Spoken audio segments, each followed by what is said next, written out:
Today for our special music, we have Dellane Jessop, who's my daddy. He's taught in a lot of different schools. He plays the trombone in the West Jordan Symphony. He directs the West Jordan City Band. They had an awesome concert last night. He's participated in the Jordan Arts Council quite a bit, and he's probably the reason that I'm interested in some of the politics stuff, so that's his fault. Please welcome my daddy.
Be sure and give these gentlemen an extra hug today.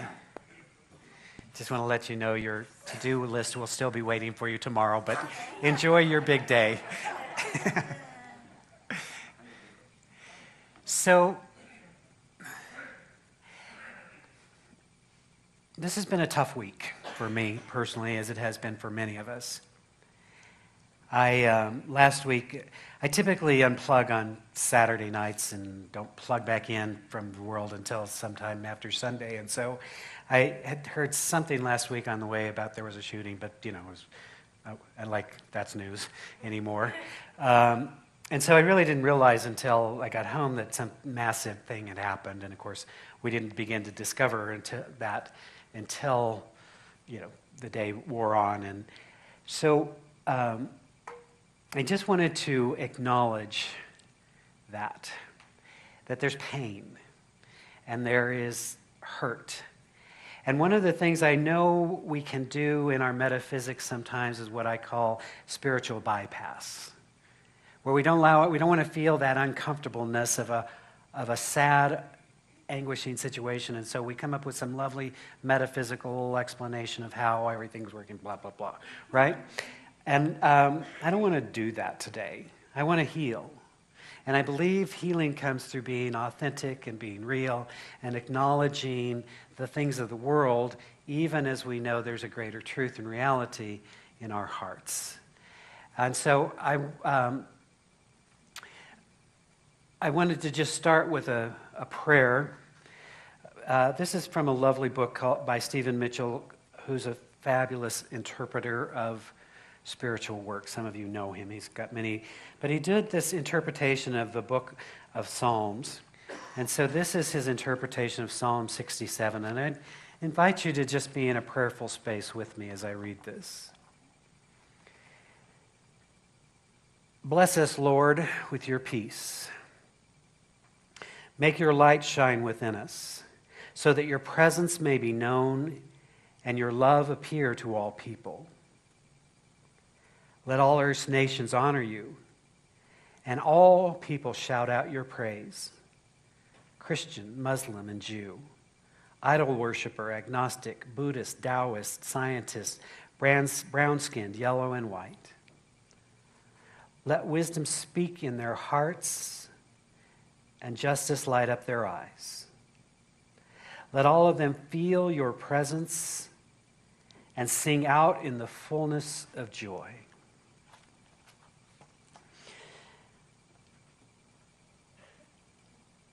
I was saying earlier that as a member of the LGBT community, violence against my community is not something new, whether individually or collectively. And so, in fact, the whole gay rights movement came out of the Stonewall riots in 1969 when a group of queers decided not to get kicked around anymore. And so, as I said, it's not a new experience. We've been through Matthew Shepard. We've been through an AIDS epidemic when a government wouldn't pay attention to a thing that was going on, and we mobilized and learned to take care of ourselves. But I think what was particularly tragic in this situation that a lot of people don't understand is that as one young man said, we expect to be attacked outside of the club. But to be attacked inside was really a violation of a sacred space. And I know people don't understand how a nightclub can be this sacred space, but for many years, for the LGBT community, that was the safe place. It represented much more than a place to go have a drink. It was a place to be in safe community together. So it's yet another deep violation of who we are, not of all people. It's no more or less significant than the event that happened a year before in Charleston where a man went into a prayer meeting with 11 other people and prayed with them for an hour, and at the end of the hour shot 9 of them. And you think, again, what a crazy violation of sacred space.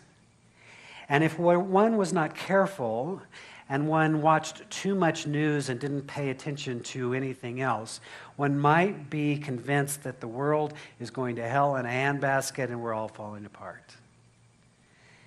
And these are tragic, tragic events. It just breaks my heart to see these young, beautiful men who were taken at the prime of their life. But bad things happen. And they happen for any number of reasons. You know, no one can ever fully understand or explain why people do the things they do. But what I know is, as a human being, I've been practicing being a human being for a while, and what I know is very often where there is an area that is unhealed within me, I like to project that onto other people. I would so much rather that be about you than about my unhealed stuff. Now, we'll never know fully what the reasoning was for this whole situation, but it feels like one of those unhealed moments projected out by a person who was unstable. And so the question we have to ask ourselves over and over and over and over is, who will I be in the world? Who will I be in the world? You see, it's very easy to want to react to a situation, but that never solves the situation. The Buddha taught us, he said, hate cannot be conquered by hate. Hate can only be conquered by love.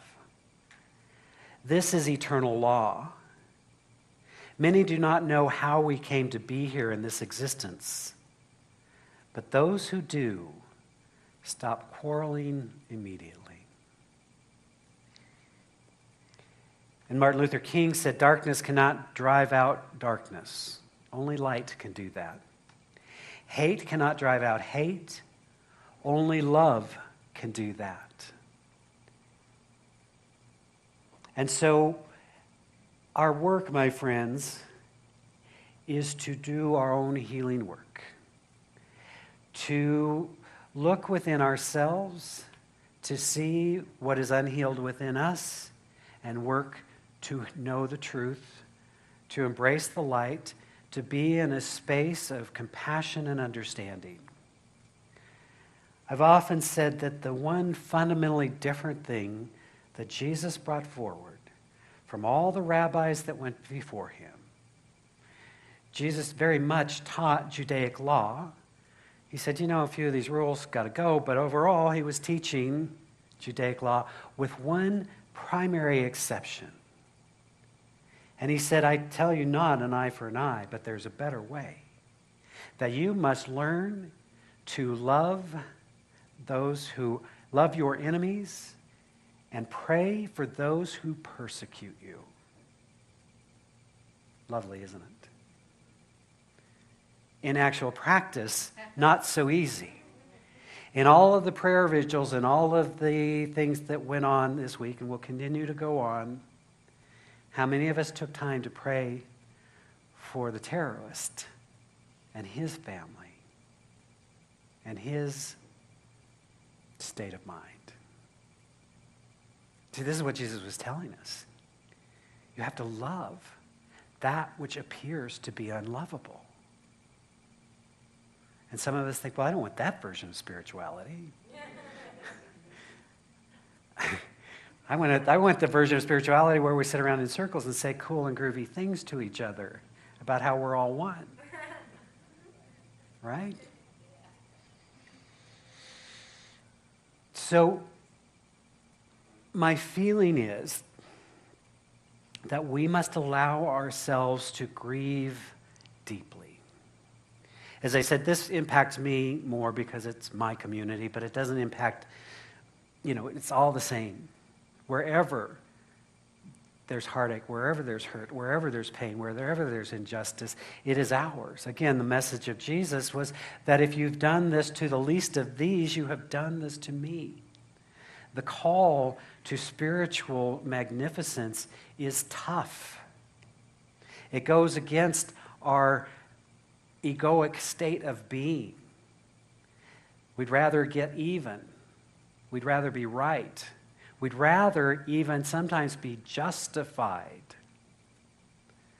But the Master says we never come to healing. We never come to a place of peace in that state of mind. So we must allow ourselves to grieve fully, to feel the fullness of being human. Being human kind of sucks sometimes, does it not? I can say these things because towards the end, you can't really fire me at this point, so it may get really weird over the next month or so. Oh, okay.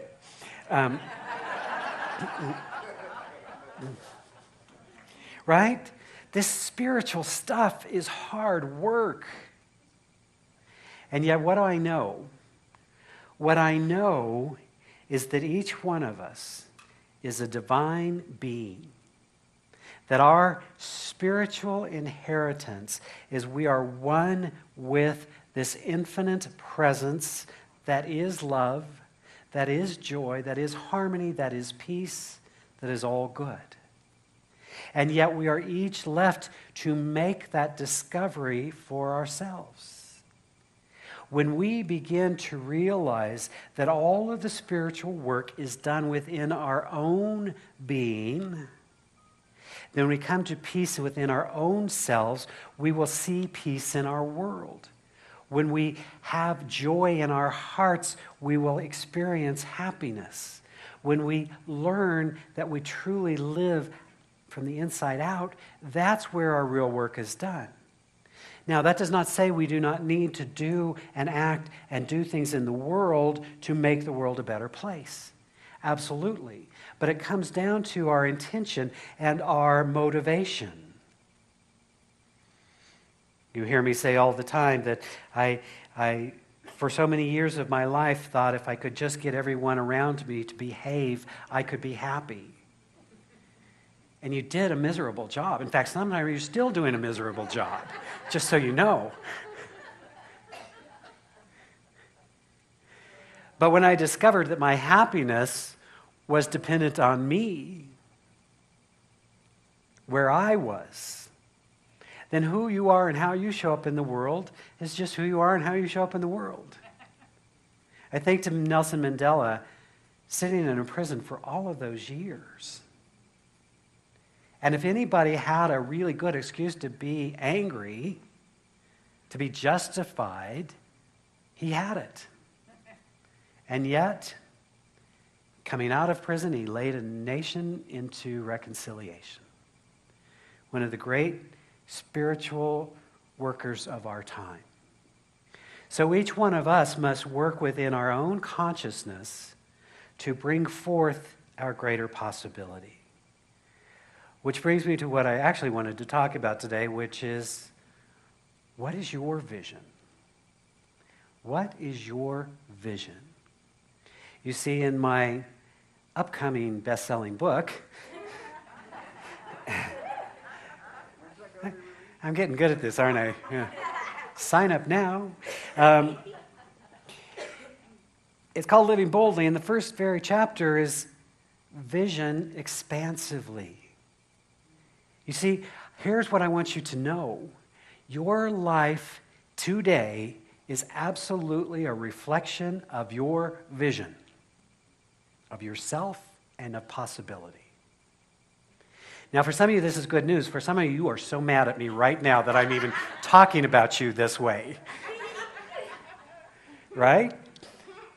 But you see, our life is never bigger than the vision that we hold for it. And yet what we do is so often what we want to do is we say, when the circumstances change, when the conditions change, when people change, then I'm really going to get on with it. Then I'm really going to live this full, bold life. Right? Anybody ever done that? If I only had more money. If I only had a new spousal unit. If I could only get rid of this current spousal unit. If I were only taller, shorter, fatter, thinner, make up your own reason. Then and only then am I going to move on with my life and live my fulfilled life. Right? You know these people. You've met these people. Not in this room, obviously. This is a highly conscious group of people. So, many of you know that I'm retiring from ministry, pulpit ministry anyways, in the end of July. And so entering into a new phase of my life, which is really just a continuation of who I am and what I'm doing, but in a new way. And so I was in Orlando a few weeks ago, at a conference.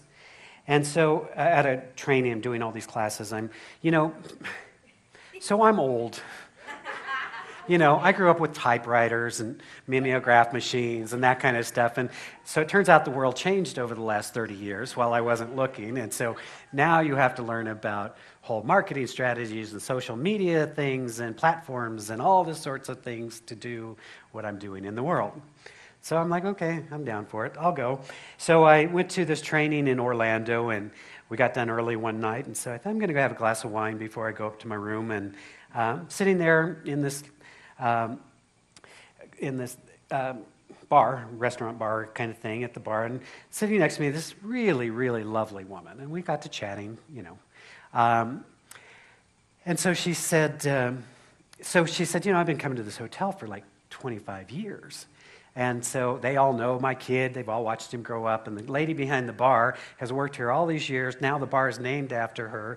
So I was like, so this is like this big hotel, but it's like this little family hotel that became a big hotel because you really get that. And so we just got to talking, and she was saying, well, what do you do? And I said, well, I'm here for a conference. I'm an author, speaker, creating this whole new program. And she says, oh, really? That sounds wonderful.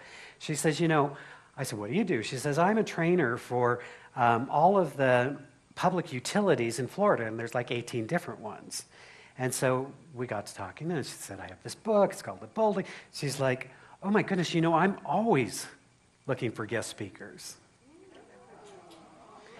And we don't pay huge money, but the amount they paid was like, hello, I can, it's just an old country preacher. That sounded pretty darn good to me, right? And so she's like, do you have a card? And I'm like, no. Do you have a website? Not yet. Do you have a vision? Yes. You see, and this is what I want you to hear, because the point of this is not, I'm going to go create a new website and I can have a business. It's I have a vision of possibility and a vision of reaching and touching people's lives and helping them transform, helping them live boldly, helping them to vision expansively, and turns out I need a website and some other stuff to go with it. That comes out of the vision. So often we get confused and we think that in our doing at the world level, we create the experience. But spiritual truth teaches us we create the experience, we hold to it, we believe it, we engage in it, we experience it inwardly until we experience it at an outer level. How cool is that? That you can take an idea of something that never existed and bring it into form and expression. You, I'm talking, yes, you. Not the person on your left or right. You, I'm talking to you. Right? Isn't that amazing? In fact, Jonathan Swift said, vision is the art of seeing what is invisible to others. Don't you love that? Vision is the art of seeing what is invisible to others. Now, here's what I want you to know. You need to know this. I just want to be upfront with you. If you have a big, expansive vision, people are not going to get you. Do you know Howard Schultz, who's the CEO of Starbucks, went to 250 different investors saying, I've got this great idea for coffee shops based on a European model. All I need is some money to get it going. And 249 of them said, no. Who's going to pay $4 for a cup of coffee? Are you nuts?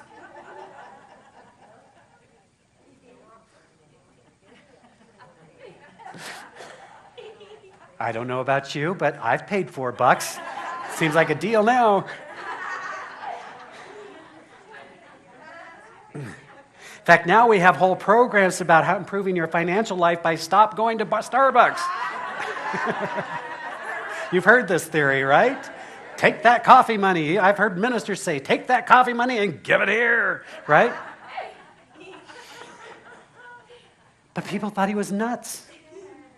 So just be aware that if you have a big, bold, expansive vision, people are not going to get you. This is why you want to surround yourself with people who do get you. This is why we have a gift in our world, in our community. It's why we serve purpose. So, trust me, I will follow up with this woman. Have no doubt in your mind. But she was like, oh my God, I can't wait to read your book. I can't wait. Let's talk. And by the way, my buddy is in Chicago, and he does sort of the same thing. I know how to get on a plane. It's an amazing thing, right? So I only share this with you because if we take that old way of saying, well, I've got to figure out all the hows and all the whats, and then I can have the vision, it never comes into fruition. We have to believe in the vision of possibility within our own being, to know it, to review it, to live from it, until it lives in our world. And that is the sacred gift that each one of us has been given. How cool is that? So in the vision, you must know who you are. You see, I was saying earlier that understand the difference between a vision and a goal. The vision is, what is your life purpose? Why are you on this planet? What is it you are to bring forward? A goal is to make $1 million. Now, there's nothing wrong with making $1 million. In fact, I encourage it. I not only encourage it, I encourage you to tithe on it. I'm good if you go to 10 or 20 or 100. I'm okay. Right? But the more important question is, are you fulfilling your purpose? Each one of us has that divine calling. That's something that makes us unique, that makes us powerful, that makes us beautiful, that is ours to bring to the world.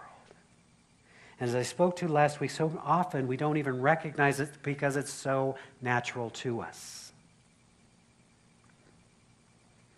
And so listen, allow. I believe that the world is in need of more people giving their gift. I believe that the world is in need of more people living their vision.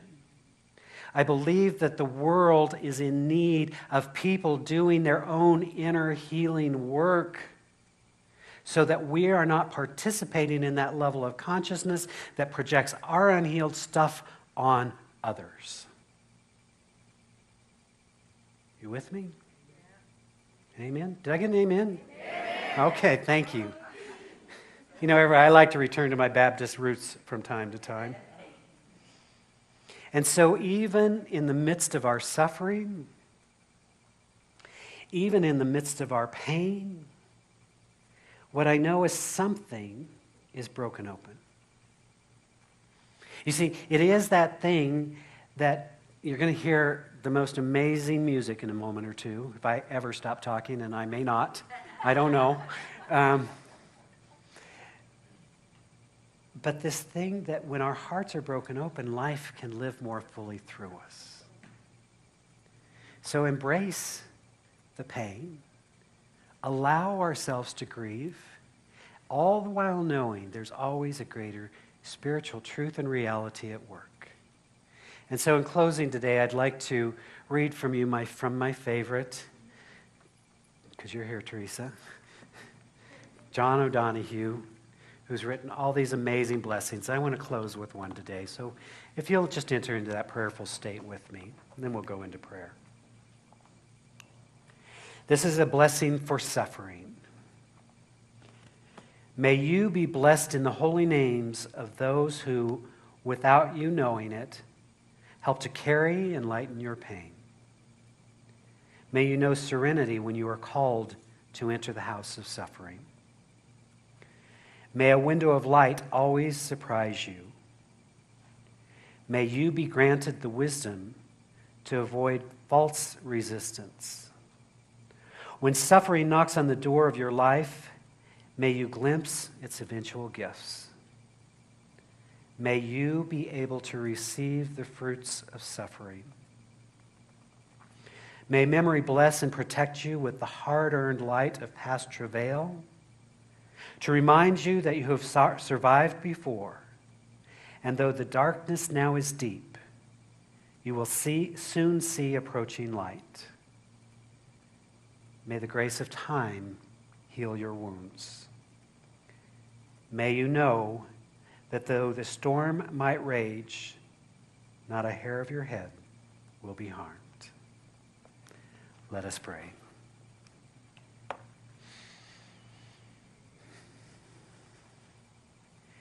As we simply allow our hearts to be opened even more fully, as we enter into this sacred space, the spiritual dimension that the masters speak of, this place out beyond the field of right and wrong, as Rumi said, out beyond the field of right and wrong, there is a place, and I shall meet you there. There is a place of peace, of love, of joy, of harmony. And when we enter into this state of awareness, we know we are one with the divine,